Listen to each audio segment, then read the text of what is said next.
there's a new Studio Ghibli film coming out. I am so excited. I'm even more excited to learn that it's based off of a book, How Do You Live, by Genzaburo Yoshino. And like a good booktuber, I immediately read the book, and then I became somewhat confused to learn that it's not based off of the book. What? That's right, How Do You Live will see its Japanese theatrical release in just a week and a half on July 14th, 2023. And while there are no international release dates set, we are expecting it soon as international distribution rights have been sold. It'll be the first Ghibli film since The Wind Rises in 2013. But what's going on? Why has nobody heard any news or seen any marketing about this film at all up to this point? That would be because it is the very intentional design of Hayao Miyazaki, who's coming out of retirement to make this his last film, and Toshio Suzuki, producer at Studio Ghibli. There has been no pre-release advertising or press about this film, which is specifically to allow viewers to come to the theater with no expectations, which Suzuki believes is secretly, latently, what viewers actually want. And I mean, no news, no casting info, no trailers, anything. You just have to show up at the theater to find out what the movie's actually about. All that's been released at this point is a cryptic, hand-drawn image of a white bird, some fan art, and a few other indications about the film. Miyazaki has said that only the title of the book has been borrowed, and there are over 60 animators working on this film, which is bound to be a big fantasy spectacular, very similar to the vein of what Studio Ghibli has created for us up to this point. So what about the book? Can we glean nothing from this novel by Genzaburo Yoshino, written in 1937, but we have in its current format from its 1945 version, translated by Bruno Navasky, and this edition that I have here actually has a foreword from Neil Gaiman as well. It has been cited by Miyazaki as one of his favorite books, and in Gaiman's foreword to the novel, he says, "It is a film Miyazaki has said that he is making for his grandson as a gift to the future." While the film will not be a direct adaptation of the novel, it's bound to be inspired by it, borrowing its title, right? So, yours truly has taken it upon himself to read it for our mutual information. Here's the top 3 things that I suspect and hope will be included in the film.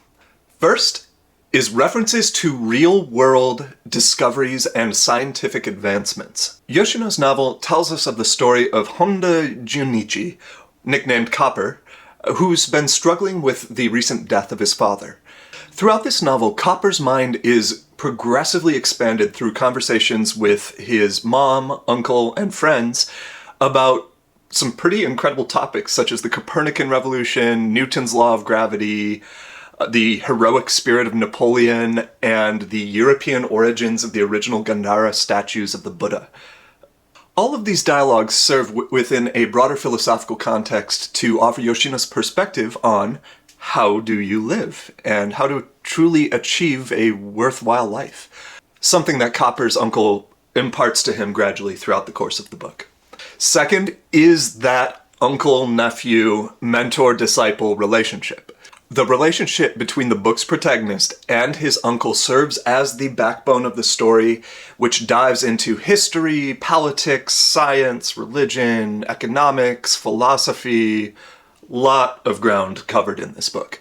Copper's uncle serves in this role somewhat as a duty to fulfill the dying request of Copper's brother, which is to make his son a truly great man, a fine example of a human being. It's incredibly heartfelt, and there are several snippets of Uncle's notebook that while I was reading, I just thought to myself, wow, if this is truly the words and wisdom of Mr. Yoshino, this man is a genius. You then get to see, as the reader, Copper's response to his uncle's perspective and development and growth over time. This master-disciple, mentor-disciple relationship is something that we've seen in a lot of Miyazaki's other Ghibli films, and I'm sure is something that's going to persist in this film. Perhaps the bird is the stand-in for Copper's uncle? Maybe? The third thing I hope is brought from this book into the movie is the friendly cast of characters, other kids Copper's age, like Kitami, Uragawa, Mizutani, and his cute older sister Katsuko, which really grounds this in a kind of childhood setting.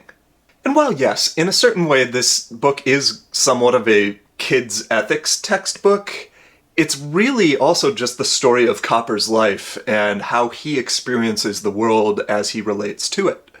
It strikes a chord in the heart, and yes, I am sure that Ghibli will be able to accomplish this in the film if they should so desire, just as they have done so skillfully with all of their prior films. And to jump back to my other point a minute, what makes the uncle's relationship so unique in this context of Copper's childhood is in seeing that this unique mentor-disciple relationship between the two of them really is just that of an intellectual mentor, an ethical mentor. He's not telling Copper how to live his life. He leaves that entirely to him. And it's cool to see how Copper resonates with his uncle's teachings and then takes them into his own life, in his experience of life for himself. It's kind of a different, cool Ghibli character that stands in contrast to Copper's life with his friends. Overall, I agree with Gaiman in his foreword. He says books like this are important. And nonetheless, when I went to get this book, I found it in the children's, not the young adult, but the children's section of the bookstore. My immediate thought was that for today's reader, this is not a children's book. While yes, this book is important for kids, it's just as important for many of today's adult readers. After reading it, I felt this book should absolutely be made into some kind of show or film so that it's accessible to a larger, broader audience than just people who would have picked up the book. In that, though, I can see how it would be somewhat of a struggle to make this into a direct adaptation, and you would need to rely on some kind of more fantastical element to really make this a more popularized story for people. And I fully expect this. Just as Gaiman also says in the foreword, Miyazaki makes films about whole people. He makes films about consequences. And I'm sure that is exactly what he's going to give us with How Do You Live? What do you say? Are you excited? Going to go see a showing as soon as it's released outside of Japan? I'm going to keep you posted with more content as soon as it releases, since I love the book so much. In the meantime, check it out. It's worth a read. Like and subscribe to stay tuned for more, and thank you for watching this video.